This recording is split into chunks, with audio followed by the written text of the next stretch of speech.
సికింద్రాబాద్ నుండి Shamirpet outer ring road వరకు elevated కారిడార్ని అయితే మన హెచ్ఎండిఏ నిర్మించబోతా ఉంది.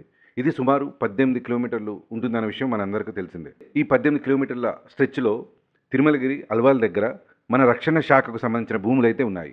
ఈ భూముల్లో సుమారు 7.5 లక్షల గ్యాలన్ల సామర్థ్యంతో కూడిన 2 రిజర్వాయర్లు ఉన్నాయి. అయితే ఇప్పుడు రక్షణ శాఖ ఏమంటుందంటే ఈ 2 రిజర్వాయర్లను వేరే ప్లేస్లో నిర్మించి మాకు ఇవ్వాలని ఒక కండిషన్ అయితే పెట్టడం జరిగింది.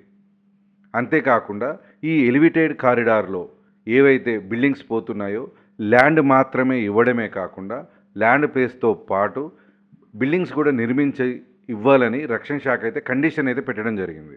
ఈ 2 రిజర్వాయర్లను వేరొక చోట నిర్మించి హెచ్ఎండి ఇస్తేనే ఈ ఎలివేటెడ్ కారిడార్ అనేది ముందుకెళ్తుంది. లేకపోతే రక్షణ శాఖ అన్న తాను పెట్టిన కండిషన్ అయితే మళ్ళీ పునఃసమీక్షించుకోవాల్సిన అవసరం అయితే ఉంటుంది. ఇప్పుడు హెచ్ఎండి ఏ విధంగా నిర్ణయం తీసుకుంటుంది, మరి ఆ 2 రిజర్వాయర్లను నిర్మించిస్తుందా లేదా అనేది మనం వేచి చూడాల్సిన అవసరం అయితే ఉంది.